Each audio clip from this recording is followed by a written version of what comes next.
Shokomikoko. Once a name that tasted of honey and palm wine. The red earth was rich, and the water ran clear. This was the land before the Great Hunger. At the center of this prosperity was the great chief Ajadi, one whose belly was a mountain of coral beads and heavy velvet. But wealth is often the grandfather of greed. Ajadi did not rule with love, but with fear, hoarding the grain while his people labored.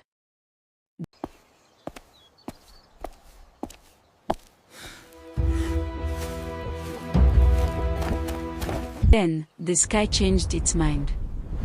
The clouds turned to ash, and the rivers hid. The sun became a furnace, cooking the very soul of Shokomikoko. The Great Hunger. Crops died standing. Water became a memory.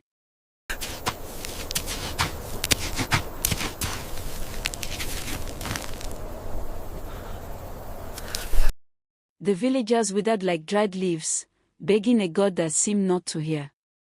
Inside his stone palace, Ajadi laughed. His own private storerooms were still full. His belly remained a mountain.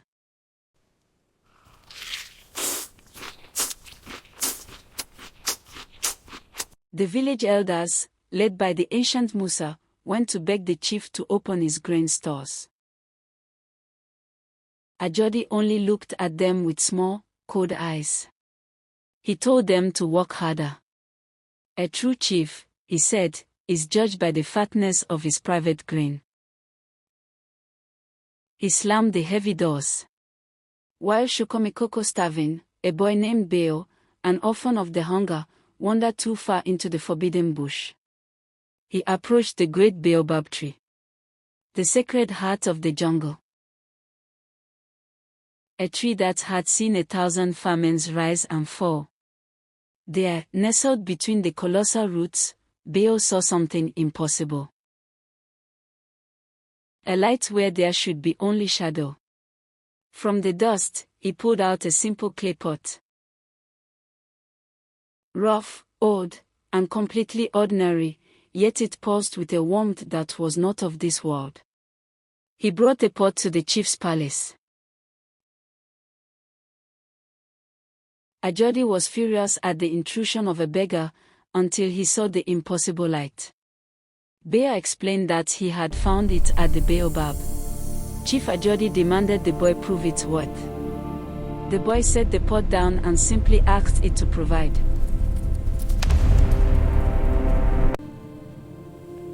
Awaken, vessel of the ancients, I summon you.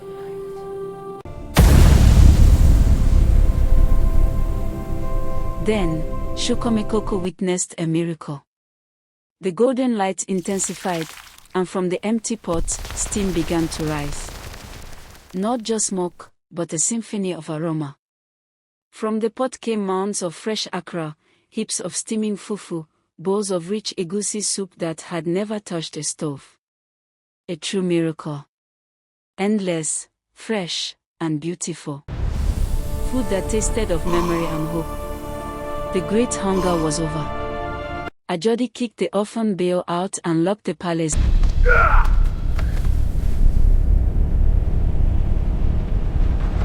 doors.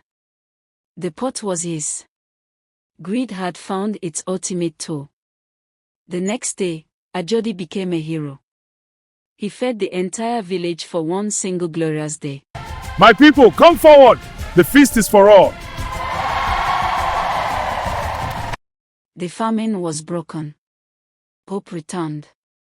The elders were relieved. Musa thanked Ajadi. But then, Elder Musa warned the chief, "This is a gift from the Baobab." Chief Ajadi, heed my words. The ancestors demand we act. Chief, the signs are clear. We must not delay. It has a voice and a rule. We must only take what we need today. Ajadi ignored him. But the chief's hunger was not of the stomach. It was of the soul. He stopped sharing. He began building immense warehouses, demanding the pot provide food not to eat, but to store to sell to neighboring villages for gold. Week after week, his warehouse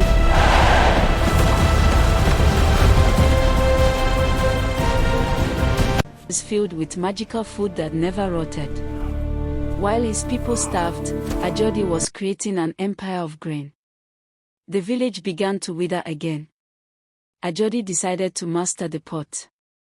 He wanted to know the source. He prepared to look inside and take the golden spirit for himself, breaking the sacred taboo of the baobab.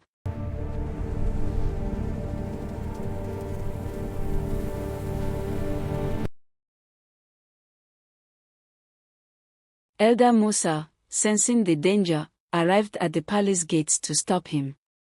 You cannot look upon the source, Ajadi. You cannot possess a spirit. Ajadi ignored him. He ordered Musa beaten and thrown into the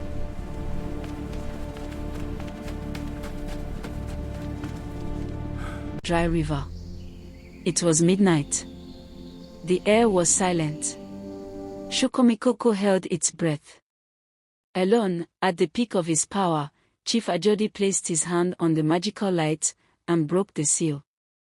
He looked inside, demanding the pot show him its golden heart. He looked. But he did not see gold. He saw the void. And the void looked back. From the pot did not come food.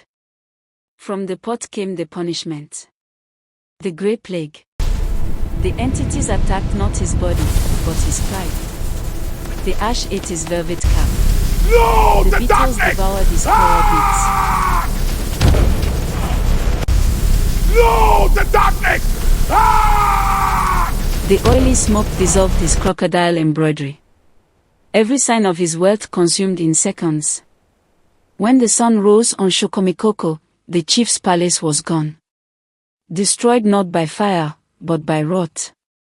At the center of the ruin lay Chief Ajadi naked, poor, covered in ash. The village gathered, including Elder Musa, now returned from the river.